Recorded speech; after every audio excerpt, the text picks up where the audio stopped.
아침에 우리 아버지 하나님이 큰 영광 받으신 줄 믿습니다. 어느덧 가을이 성큼 다가왔습니다. 여러분의 삶 속에 다가온 가을같이 주님의 은혜가 충만하고 또 어김없이 다가오는 계절의 변화처럼 우리의 삶의 흐름 속에서 날마다 알곡으로 연결어져서 하나님 앞에 드려지는 귀한 성도, 영적 성숙의 삶을 사는 성도들이 되시기를 바랍니다. 하나님의 현존 앞에서 예배할 때 영과 진리로 예배함으로 예배를 통한 하나님의 은혜가 충만하시기 바랍니다. 미국의 어느 동네에 자비심이 많은 노 부인이 있었습니다. 그 부인은 자녀를 두지 못하여 고아 소녀를 돌보며 살았습니다. 크리스마스가 되었는데 사랑하는 소녀에게 선물을 무엇인가 주고 싶었지만 생활의 궁핍함으로 마땅한 선물을 만들어 줄 수 없었습니다. 그 부인이 생각하다가 자기 남편이 오래전에 돌아가실 때 자기가 남겨놓은 그 선물이 생각났어요. 그래서 그 선물을 꺼내서 소녀에게 주었습니다. 그것은 비단에 쌓여있는 봉투였습니다. 소녀는 그것을 받아서 기뻐하며 그 선물을 열어보았는데 그 선물 속에는 방에 문짝을 떼어보라 하는 글이 써여 있었습니다.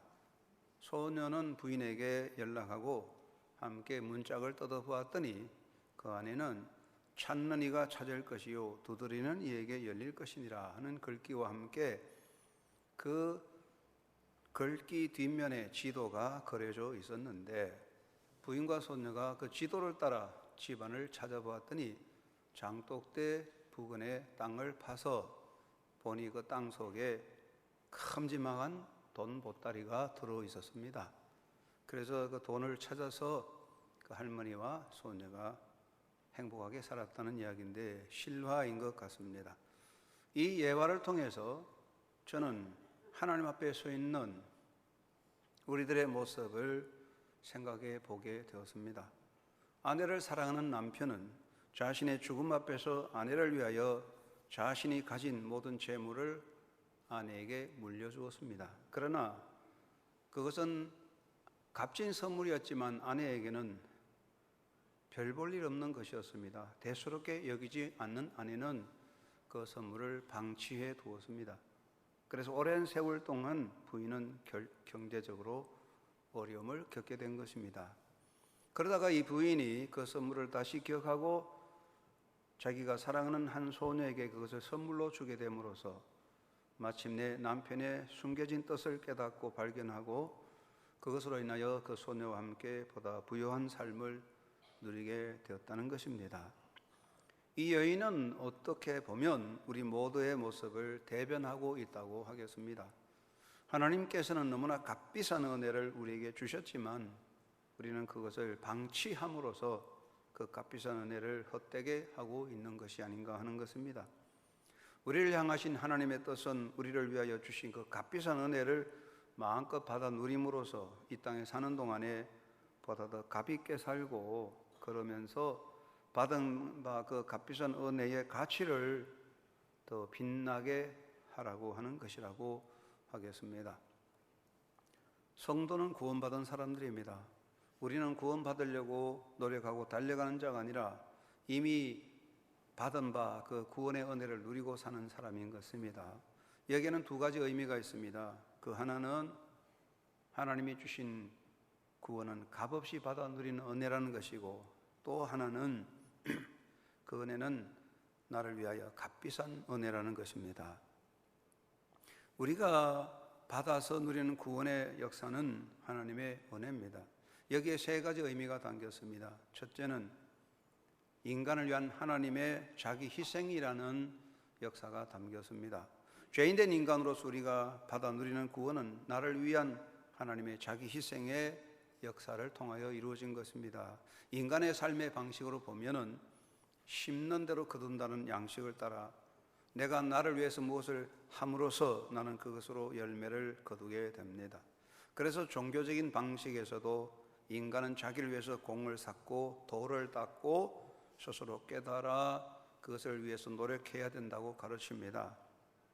그러나 나무 하나 심어서 가꾸면 열매를 거둘 수 있지만 구원이라고 하는 것은 사람의 노력으로 나무를 심어 열매를 따도 되는 것은 아닙니다. 인간의 행위로 되어지는 것은 아닙니다. 하나님께서는 인간에게 무엇을 하라, 나무를 심으라고 요청하기보다는 이것이 불가능하다는 것을 아시는 하나님께서는 스스로 자기를 희생하심으로 구원의 길을 닦아주신 것입니다. 이것이 곧 인간을 향한 하나님의 사랑의 역사입니다. 이 하나님의 사랑의 역사의 중심에 이 땅에 메시아로 오셔서 인간을 위하여 십자가에 달려 돌아가신, 희생하신 예수님의 역사가, 사랑의 역사가 담겼습니다. 요한일서 4장 10절에 사도 요한은 고백합니다. 사랑은 여기 있으니 우리가 하나님을 사랑한 것이 아니요 하나님이 우리를 사랑하사 우리 죄를 속하기 위하여 그의 아들 예수 그리스도를 화목 제물로 보내셨음이니라. 우리가 받은 구원은 하나님의 자기 희생을 통하여 이루어진 것입니다. 두 번째, 그러므로 이 구원은 우리를 향한 하나님의 은혜입니다. 우리는 은혜로 구원을 받아 누리는 것입니다. 사도 바울은 이것을 잘 고백하기를 로마서 3장 23절 24절에서 고백하기를 우리 모든 사람이 죄를 범하였음에 하나님의 영광에 이르지 못하지만은 이제 그리스도 예수 안에는 구속 십자가로 말미암아 하나님의 은혜로 값없이 의롭다함을 얻은 자 되었다고 고백합니다. 우리가 값없이 구원의 은혜를 누리는 겁니다. 그렇다 할지라도 왜 값없이 받은 것입니까? 그것은 예수님께서 그 값을 치루셨기 때문입니다. 죄를 지은 자는 죄값을 치루어야 됩니다. 그런데 죄는 내가 짓고 그 죄값을 예수님이 치루신 겁니다. 죄의 값은 돈으로 되는 게 아닙니다. 죄값은 죄인으로서는 치룰 수 없는 것이요 완전한 의인으로서만이 죄값을 치루셨습니다. 그러므로 예수님은 죄값을 치르시고저 십자가에 달려 돌아가시고 고난당하시며 그리고 우리의 삶을 대신한 겁니다. 그래서 사도 바울은 오늘 읽은 본문에서 너희가 값으로 산 것이 되었다. 그 값이 뭡니까? 예수님의 생명의 값입니다. 그래서 구원은 은혜입니다. 그래서 구원은 우리가 받는 선물입니다. 선물은 주는 사람이 정하는 것입니다. 받는 사람이 정하지 않습니다. 주는 사람이 정해서 주기 때문에 값없이 조건 없이 받는 것이 선물입니다. 바울은 에베소 2장 8절 말씀에 너희는 그 구원의 역사에 대해서 너희는 은혜, 그 은혜로 인하여 믿음으로 말미암아 구원을 받았으니 이것은 너희에게서 난 것이 아니요 하나님의 선물이라. 구원은 선물이에요. 조건 없이 우리에게 주시고 우리가 값없이 받는 것입니다. 이 선물은 하나님의 사랑의 실천이고 하나님의 사랑의 역사입니다. 우리가 이 땅에 태어나서 많은 선물을 받지만 우리가 받을 수 있는 최고의 선물, 그것은 바로 하나님이 우리에게 주신 구원의 은혜입니다. 오늘 예배한 우리 모든 한영교회 성도들은 이 구원의 은혜를 값없이 받아 누리고 살아가고 있다고 저는 믿습니다. 그러면 우리가 이 구원의 은혜를 값없이 받았다고 하면 값없이 받은 이 구원은 사구려냐? 사구려이기 때문에 하나님께서 그냥 값없이 공짜로 준 거냐? 절대로 그렇지 않습니다. 너무나 값비싼 겁니다. 왜 그렇습니까? 하나님이 주신 이 구원의 은혜는 예수님의 생명의 값어치가 담겨 있습니다. 생명보다 귀한 것이 어디 있겠습니까? 여러분, 사람에게 귀한 거 많이 있지만 그 생명과 바꿀 수 없습니다. 예수님 말씀대로 천하만국과 바꿀 수 없는 것이 자기 생명인 것입니다. 하나님께서는 놀랍게도 우리에게 은혜를 주실 때, 구원의 은혜를 주실 때에 당신의 생명을 거기에 담아 주신 거예요. 하나님의 생명은 예수님의 생명입니다. 예수님은 자기 생명을 바쳐서 구원의 역사를 열어주신 겁니다. 이것은 말할 수 없고 청량할 수 없는 것이기 때문에 바울도 고린도후서 9장 15절에서 말할 수 없는 그의 은사라 그랬어요. 여러분, 이 구원의 값은 따질 수가 없어요. 우리가 값으로 계산할 수는 정말로 값비싼 것입니다. 예수님의 생명이 구원의 역사에 담겼습니다. 그리고 구원의 은혜는 영원한 가치를 담고 있습니다. 영원이라는 것은 정말 위대한 것입니다. 그런데 인간 역사에 영원이 있을 수 없습니다. 피조세에게는 영원이라는 말은 해당되지 않습니다. 모든 피조물은 임시적이고 다 사라지는 거죠. 뭐 우리가 영원히 사랑하자, 영원히 사랑할 수 없어요. 모두가 다 한순간에 소멸되는 건데, 영원이란 피조 세계에 해당하지 않고 하나님에게만 속하는 거예요. 하나님의 나라만이 영원하고 하나님의 통치만이 영원합니다. 그래서 하나님이 우리에게 주신 이 구원은 영원한 가치입니다. 왜냐하면 세상 것이 아니고 하나님의 나라에서 영원히 사는 역사이기 때문에 이 구원의 은혜는 소멸되거나 파기되거나 무효화되지 않는 영원한 가치, 갈수록 더 빛나는 가치를 담은 것입니다. 그 값은 따질 수가 없습니다. 또한 이 구원의 은혜가 하나님의 선물이기 때문에 너무나 값진 것입니다. 여러분, 선물을 받으셨는데 선물을 받을 때 선물의 가치가 어디 있습니까? 선물의 가치는 물질적인 것, 경제적인 것도 있지만 선물의 진짜 가치는 누가 내게 준 거냐, 누구로부터 받은 것이냐 하는 것입니다. 어떤 사람은 별 볼 일 없는 선물을 값으로 평생 자손대로 3대 4대 자손들에게 물려주는 거 있습니다. 그것은 누구로부터 받은 거냐 하는 거죠.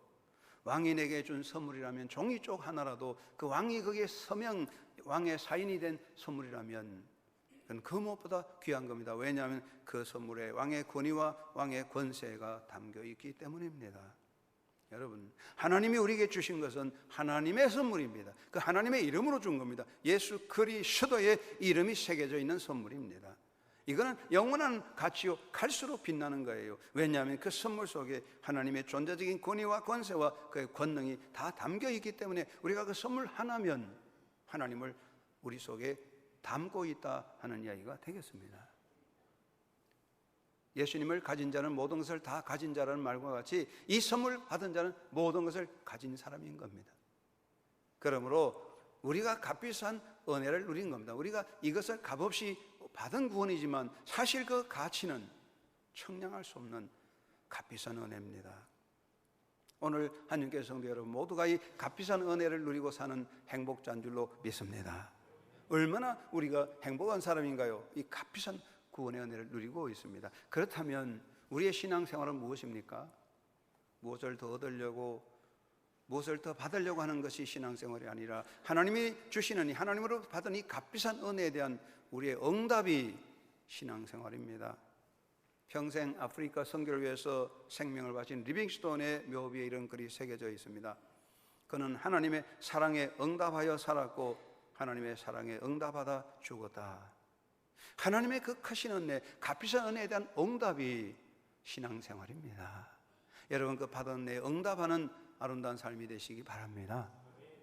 예수님의 삶에 보면 예수님께서 두 가지 굉장히 귀한 가치를 평가하신 거 있습니다.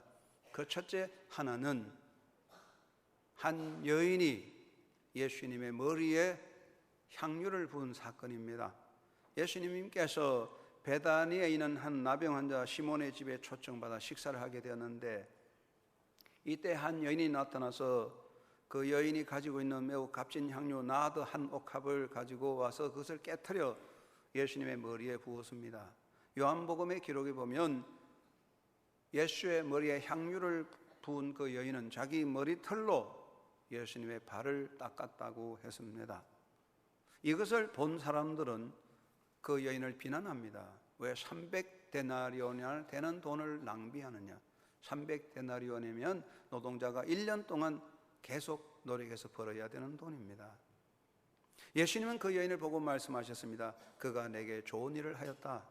그는 힘을 다하여 내 몸에 향유를 부어 내 장례를 준비하였느니라 하시면서 온 천하에 어디서든지 복음이 전파되는 곳에는 이 여자가 행한 일도 말하여 그를 기억하리라. 여러분, 성경에 이렇게 강하게 칭찬한 일은 없습니다. 두 번째 예수님께서 높이 평가하신 것은 한 가난한 여인의 연보입니다. 예수님께서는 날 성전에 가서 계셨는데 많은 사람이 헌금함에 연보를 넣는 것을 보셨습니다. 여러 부자가 많은 것으로 헌금함에 연보를 넣으니 쫘르륵 쫘르륵 요란한 소리도 내었습니다. 그런데 한 가난한 과부는 조용히 와서 엽전 2렙돈 연보를 넣었는데 그 돈의 가치는 보잘것없는 것입니다. 예수님께서 이것을 보시고 말씀하십니다. 이 가난한 과부는 헌금함에 넣는 모든 사람보다 많이 넣었도다. 그들은 다 그 풍족한 중에서 넣거니와 이 과부는 그 가난한 중에서 자기 모든 소유 곧 생활비 전부를 넣었느니라.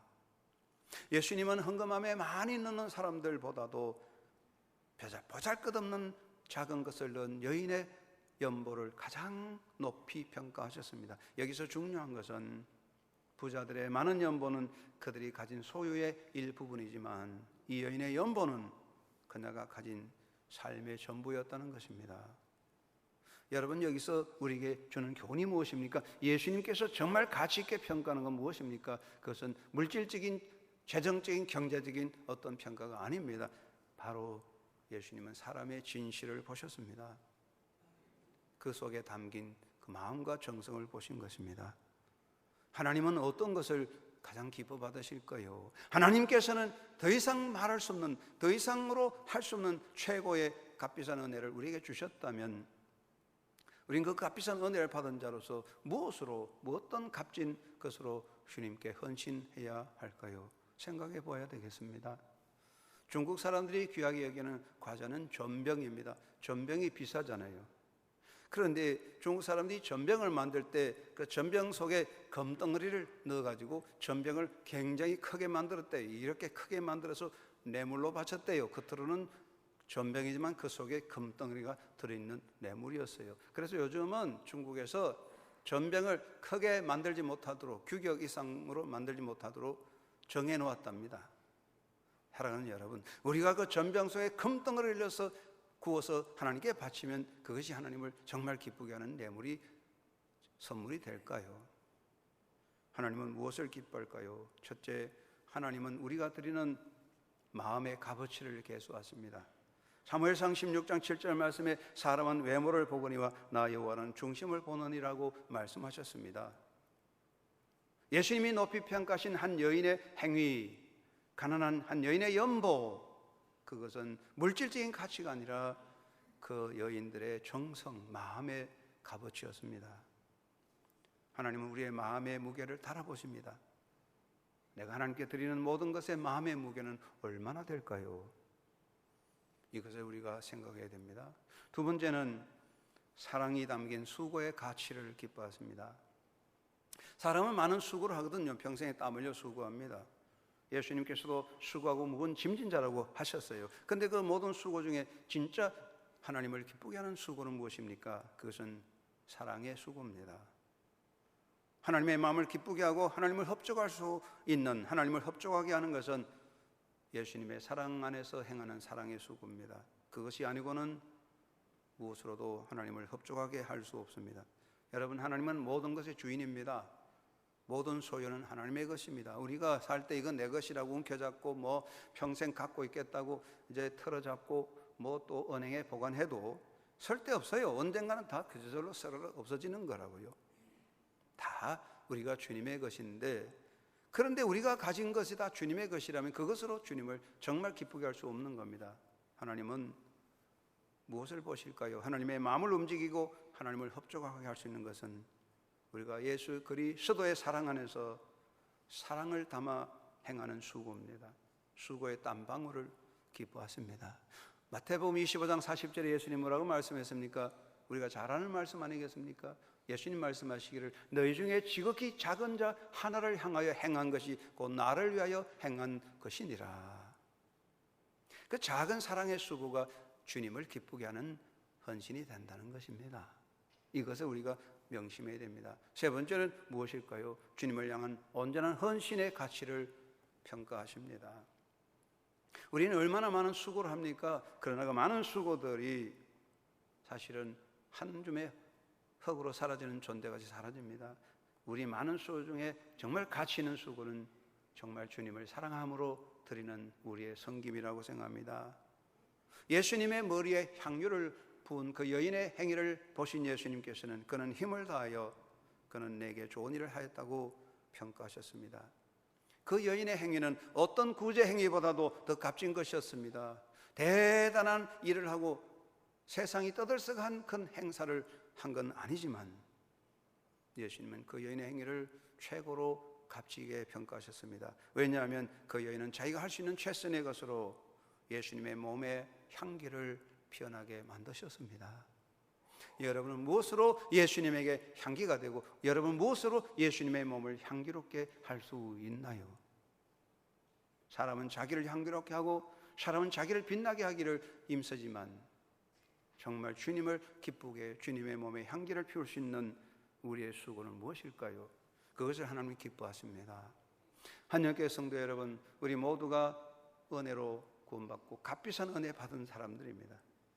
그 은혜를 받았다면 이제 우리가 어떻게 살아야 될까요? 그 값비싼 은혜 앞에, 하나님 앞에 그 값비싼 가치를 깨달아 값진 은혜를 보답하고 그 가치를 실현하는 삶을 살아가게 되기를 주의 이름으로 축원합니다. 값비싼 은혜를 받은 자는 무엇보다 먼저 그 은혜의 가치를 누리는 자가 되어야 되겠습니다. 뭐 요즘 다 그런 거 하지만 우리 교회 며느리들은 참 착해요, 보니까요. 그런데 뭐 그런 이야기 있습니다. 여러분 다 잘 아는 이야기지만 시어머니가 며느리 생일 때 선물을 보냈습니다. 이번 해도 얘야 오늘 너 생일인데 무슨 선물을 해줄까? 며느리가 대답이 없어요. 말해라, 내가 다 해주겠다. 며느리가 말합니다. 어머니, 제가 무슨 선물이든지 원하는 대로 해주실래요? 그래, 말하면 다 주겠다. 말해도 될까요? 그래, 괜찮다, 말해라. 며느리가 뭐라 그랬습니까? 어머니, 저희 집에 안 오시면 안 돼요, 그랬답니다. 뭐 아무리 좋은 선물이라도 별로 좋지 않아요, 반갑지 않아요. 오지 말라는 거죠. 뭐 여러분 그런 며느리가 있겠습니까만은 선물은 내가 아무리 정성껏 해도 받는 사람이 그 받아서 쓰레기통에 집어 던져버리면 선물 주는 사람을 무시하는 것이에요. 여러분 선물을 받고 선물 주는 사람을 물먹이려면 그 선물을 보는 그 사람 보는 앞에서 쓰레기통에 집어넣으면 되는 거예요. 여러분 우리가 하나님 앞에 많은 죄를 회개합니다. 하나님 아버지여, 나의 교만을 용서하여 주옵소서, 나의 부도덕을 용서하여 주시옵소서, 인색함을 용서하여 주시옵소서 회개합니다. 당연히 회개할 일이 많습니다만은 우리가 정말로 하나님 앞에 회개해야 될 것은 하나님이 생명 담아 주신 이 값비싼 은혜를 사구려 취급하는 우리의 이 잘못을 회개해야 됩니다. 이보다 더 큰 하나님 앞에 잘못은 없다고 생각합니다. 돼지목에 진주 목걸이란 말이 있습니다. 진주 목걸이 어디에 있어야 예쁩니까? 오늘 찬양하는 할렐루야 찬양대원, 오늘 예배하는 우리 성도들, 우리 아름다운 우리 우아한 한영교회 성도들 목에 들면 얼마나 예쁘겠습니까? 그게 진주 목걸이입니다. 우리가 자칫 하나님의 값비싼 은혜를 받아놓고 그것을 사구려 취급하지 않습니까? 고린도후서 6장 1절에 사도 바울은 말합니다. 하나님의 은혜를 헛되이 받지 말라. 무엇이 하나님의 은혜를 헛되게 만드는 것입니까? 그것은 그 은혜의 가치를 무시하고 그 은혜를 사구려 덤핑으로 취급하는 것이 하나님 앞에 부끄럽고 초한 죄악이 됩니다. 하나님이 그냥 있는 거 주었습니까? 하나님의 창고에서 꺼내서 이것을 받으라고 주신 것입니까? 아닙니다. 하나님은 생명을 담아서 최고의 가치 있는 것을 주셨지만 우리는 그것을 귀하게 여기지 않고 그것을 때로는 무시하는 경우가 많았으니 부끄러운 일입니다.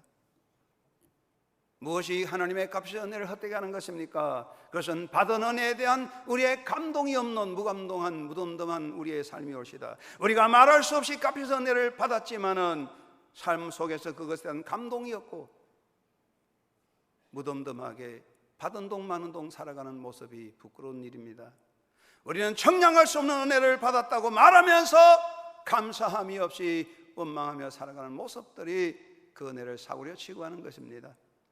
우리가 갚을 수 없는 은혜를 받았다고 하면서도 그것으로 인하여 기쁨을 누리지 못하고 우리가 살아갈 때 바로 그 은혜를 천박하게 여기는 것입니다.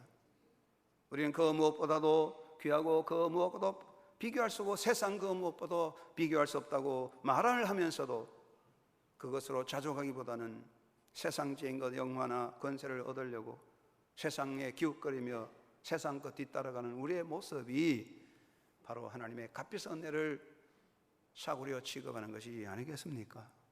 이거보다 더 큰 주님 앞에 부끄러운 일이 어디 있을까요? 오늘 읽은 시편은 말합니다. 너희 마음을 완악하게 하지 말라. 우리가 마음을 완악하게 하여 그 은혜를 무시하고 살 때에 얼마나 하나님 가슴 아파하고 예수님 가슴 아파할까요? 예수님을 가슴 아프게 하는 것은 우리의 범죄나 부도덕이 아니라 그 무엇보다도 그 은혜의 가치를 무시하고 사구려 취급하는 것이 아니겠습니까? 나를 왜 생명을 주었구만 너는 그것을 어떻게 여기느냐 물어보고 계십니다. 받은 은혜의 값비싼 겁니다. 비교할 수 없습니다. 여러분, 그 값비싼 은혜 받았기 때문에 그것 때문에 가슴이 뜨겁고 생각할수록 감동이 생기고 가슴 벅차는 그런 삶이 되기를 주의 이름으로 축원합니다. 우리가 험한 길을 가고 험한 골짜기 가시밭길을 갈지라도 우리가 그 받은 구원의 은혜를 생각할 때 너무나 감격이 넘쳐 춤추며 주님을 따라가는 제자가 되어야 되겠습니다. 값비싼 은혜 때문에 늘 감사하며 살아야 되겠습니다. 여러분, 내 마음에 감사가 있다는 것은 그 은혜에 대한 가치를 깨닫고 있는 것이며, 내 마음에 감사가 사라진 것은 값비싼 은혜의 가치를 망각하고 그 가치를 사구려 취급하고 있다는 것입니다. 얼마나 부끄러운 일인지 모릅니다. 값비싼 은혜에 대한 감사와 감격이 없는 우리의 삶이 얼마나 주님 앞에 주님을 아프게 하는 것일까요? 내가 받은 값비싼 은혜로 인하여 나는 부유한 자가 되어서 감사하며 찬양하며 살아야 됩니다. 사도 바울이 고린도후서 6장 9절 10절에서 고백합니다. 무명한 자 같으나 유명한 자요, 죽은 자 같으나 보라 우리가 살아있고, 징계를 받는 자 같으나 죽음을 당하지 아니하고, 근심하는 자 같으나 항상 기뻐하고, 가난한 자 같으나 많은 사람을 부유하게 하고, 아무것도 없는 자 같으나 모든 것을 가진 자로다.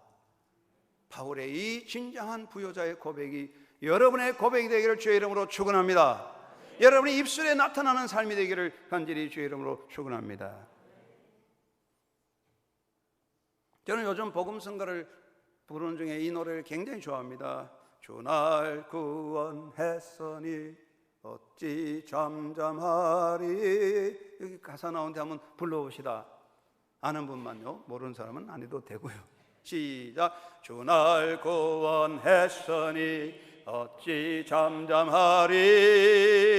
기쁨에 찬송 드리리. 주 내 죄 사했으니 어찌 잠잠하리. 기쁨에 경배 드리리. 주를 향한 나의 사랑 멈출 수 없네. 나 기쁨에 춤추리. 내 모든 슬픔 바꾸셨네. 나 기쁨에 춤추리. 내 모든 삶 주 안에 있네. 아멘. 그렇습니다. 주님 날 구원했습니다. 그 은혜 내게 주셨습니다. 값비싼 은혜 받았습니다. 그것 때문에 감동하고 감격하고 기뻐하고 감사하고 험한 골짜기라도 찬송하며 따라가야 됩니다. 그 가치를 깨닫고 실현하는 행복자 되기를 주의 이름으로 축원합니다. 두 번째는 값진 은혜를 나누어야 되겠습니다. 정말 가치 있는 선물이라면 나눔으로 가치가 빛나는 것입니다. 고향에 계신 시어머니께서, 아버지 어머니께서 농사지은 농산물을 보내주었습니다. 귀한 농산물을 받았으면 친구들에게, 이웃에게 이거 아버님이 보내주셨다 나누면서, 그럴 때 그 선물은 가치가 있는 것입니다. 꽁꽁 숨겨놓고 섞이면 그 가치를 더럽히는 겁니다. 사랑하는 여러분, 나누는 것은 가치를 빛내는 것이며 나누는 때의 가치는 더 불어나는 것입니다. 우리의 소유는 나눔으로 줄어들고 우리의 힘은 나눔으로 줄어들기 때문에 사람들은 나누기를 원하지 않습니다. 그러나 나눔으로 더 풍성하고 나눔으로 넘치는 것은 하나님의 은혜입니다. 하나님의 은혜는 나눔으로 더 생명이 넘쳐서 모든 사람을 차고 넘치는 기쁨으로 채워주실 것입니다. 내가 받은 구원의 은혜를 나만이 누리고 꽁꽁 숨겨놓으면 내 속에 감금되어 버릴 뿐이지만, 내가 받은 구원의 은혜를 나눌 때에 그 생명은 퍼져나가서 모든 사람이 함께 춤추며 삶의 풍요함을 누리는 아름다운 세상이 될 수가 있습니다. 여러분, 우리가 받은 값비싼 은혜를 나누는 것이 전도고 선교입니다. 선교는 내 것으로 주는 게 아닙니다. 내 돈으로, 내 재능으로, 내 지식을 주는 건 아닙니다. 사도 바울의 선교는 무엇입니까? 바울이 자기 학문과 지식을 가르친 것이 아닙니다. 바울은 자기가 받은 값비싼 구원의 은혜를 나누는 것입니다. 내 것으로 나누면 내 바구니는 비어지지만은 하나님의 것으로 나눌 때에 하나님의 바구니는 차고 넘쳐 풍요하게 됩니다. 예수님은 제자들에게 말씀하십니다. 너희가 거저 받았으니 거저 주라. 사도 바울은 나는 빚진 자라 고백하며 갚을 수 없는 빚진 자임을 고백하며 선교의 사명을 위해서 일생을 다 바쳤습니다. 괴롭고 힘들고 만물의 때같이 여김을 받을지라도 그는 기뻐했습니다. 왜냐하면 값비싼 은혜를 나눔으로 얻는 사랑과 평화가 있었습니다. 우리 모두 빚진 자입니다. 이 빚을 갚아야 된다는 것이 바로 선교의식입니다. 내 속에 선교의식은 내 영성이 살아있기 때문에 생겨나는 것입니다. 그러므로 선교의식이 없는 사람은 영성이 죽은 것입니다. 사람이 살았다고 산 거 아닙니다. 의식이 없으면 죽은 겁니다. 의식이 없는 사람은 식물인간입니다. 선교의식이 없는 성도는 식물성도라고 할 수 있습니다. 우리는 이 받은 값비싼 은혜를 나누는 선교와 전도에 더 힘쓰는 삶을 살아야 되며, 그렇게 할 때 우리의 삶은 더 풍성하게 될 줄로 믿습니다. 지도를 보면 대한민국은 너무 작아요. 그렇지만 지금 21세기 지나가면서 대한민국이 세계 아주 중심에 중요한 역할을 하는 것 같아요. 특별히 새로운 전자기계, 새로운 패션, 새로운 자동차가 생기면 그것을 신뢰하는 장소가 대한민국입니다. 대한민국에서 성공하는 것은 세계에서 성공한다는 거예요. 전자제품, 자동차, 패션이 한국에서 성공하면 어느 곳에도 성공할 수 있고 한국에서 실패하는 건 안 된답니다. 그만큼 한국 사람들이 똑똑하고 까다로워요. 그런데 여러분 생각해 보세요. 이 불모지 같은 땅에 하나님은 세계 수많은 선진국을 돌아서 복음을 이 불모지 대한민국에 심어놓았는데, 하나님께서 여기 심어놓아서 될까 하고 심어놨는데 그 복음의 씨앗이 자라서 거대한 나무가 되어 크고 넘치는 열매를 맺었어요. 한국 땅에 심어진 복음은 성공했습니다. 복음이 한국에 통하였기 때문에 세계로 통하게 될 줄로 믿습니다. 한국에 통하는 것은 세계에 통하는 것입니다. 한국에 통한 복음은 세계에 통한다고 믿습니다. 그래서 지금은 대한민국의 선교사는 세계에 가서 성공하고 통합니다. 한국에 통한 이 복음이 이제 살아나서 북한을 살리고 중국을 살리고 세계를 살리게 될 줄로 저는 믿습니다. 한번 따라합시다. 한국에 통한 복음은 세계에도 통한다. 하나님의 섭리라고 생각합니다. 이 사명을 우리는 잊어서는 안 됩니다. 하나님이 주신 이 모든 은혜를 생각할 때 이 복음의 역사를 나누는, 값비싼 은혜를 나누는 일에 힘쓰는 성도가 되고 교회가 되기를 주의 이름으로 축원합니다. 세 번째는 사랑의 수고를 더 힘써야 되겠습니다. 여러분, 우리가 많은 수고는 다 사라지지만 남는 것은 사랑의 수고입니다. 사랑의 수고는 사라지지 않는 거예요. 하늘의 미랄이 떨어져 백배 결실하듯이 사랑의 수고는 결실이 있습니다. 그런데 누가 사랑하느냐고? 가진 사람이 사랑하지 않아요. 사랑을 받아본 사람이 사랑할 줄 아는 거죠. 사랑받지 못한 사람은 사랑하는 방법을 모르거든요. 우리는 이미 하나님의 사랑을 받았습니다. 값비싼 은혜를 입었으니 그 사랑으로 사랑할 수 있는 사람들입니다. 여러분은 사랑할 수 있는 사람들입니다. 우리는 이 사랑을 나누는 것입니다. 하나님의 값비싼 은혜를 받았으니 그 사랑을 가지고 나누는 것입니다. 여러분 살았을 동안에 값비싼 은혜를 입은 여러분, 그 사랑을 나누는 사랑의 수고자가 되시기를 바랍니다. 한 젊은이가 예배 중에 할렐루야 할렐루야 얼마나 찬양을 크게 불렀던지 목사님께서 그 사람에게, 여보 당신은 그렇게 할렐루야를 크게 외치기 위해서 무슨 일을 해서 무슨 값을 치렀기 때문에 그렇게 할렐루야 크게 외치는 거요? 물었다고요. 그러니까 그분이 대답하기를 그렇습니다. 제가 회사에 나갔더니 사장님께서 당신이 주일날 와서 근무하면 1년 연봉의 10%를 올려주겠다 제안했습니다.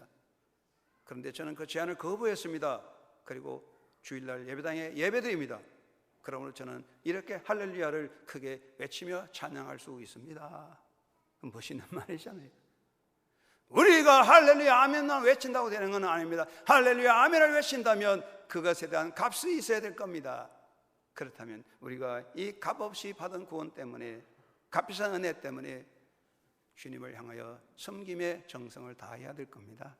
값비싼 은혜 입은 여러분, 값진 헌신으로 주를 섬기게 되기를 간절히 바랍니다. 사람들은 수고를 많이 합니다. 우린 종종 생각해 봐야 됩니다. 우리 모든 수고는 전부 다 사라져서 공제로로 사라지고 마는데, 미국의 그 세계 뉴욕 빌딩이 폭탄으로 사라져서 재가 됐었지. 그래서 그게 제로 그라운드로 제로가 되듯이 우리의 수고도 한순간에 다 제로로 끝난다고요.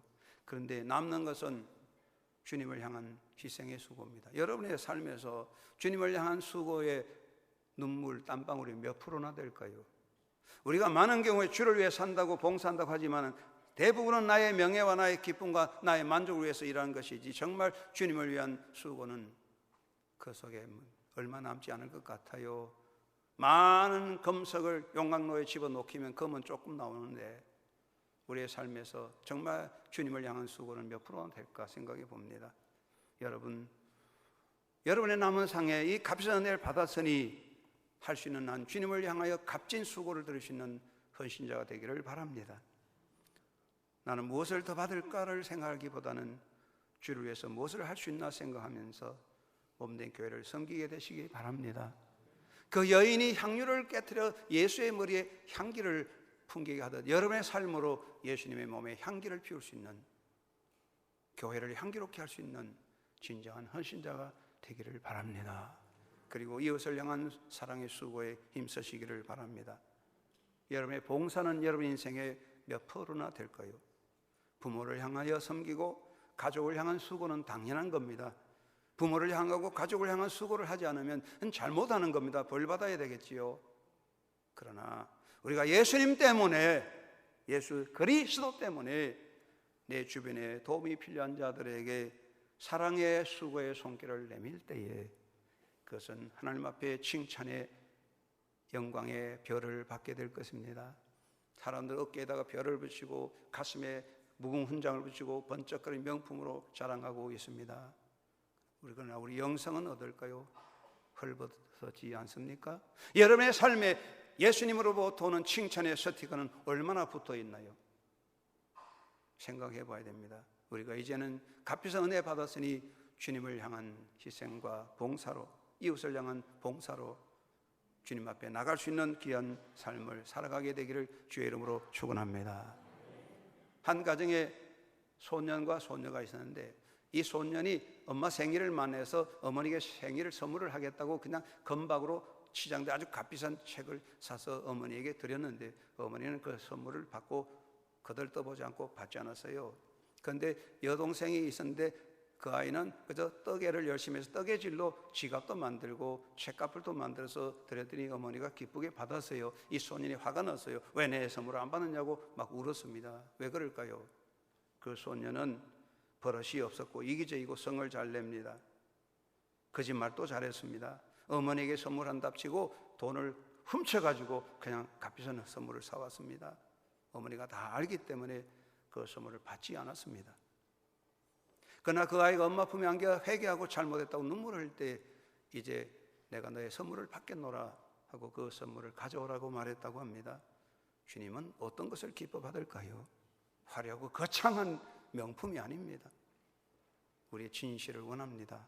여러분 값비싼 은혜 받은 여러분 그것 때문에 기뻐하고 찬양하고 감격하고 춤추며 인생을 살아가고 그것 때문에 그 복음을 나누는 선교적인 삶을 살아가고 그래서 더 주를 섬기고 이웃을 섬기는 봉사자가 되면 얼마나 좋겠습니까? 우리 한국교회 모든 성도 그런 마음으로 주님을 따라가는 칭찬받는 주의 백성 되기를 주의 이름으로 축원합니다. 하나님 아버지 감사합니다. 값비싼 내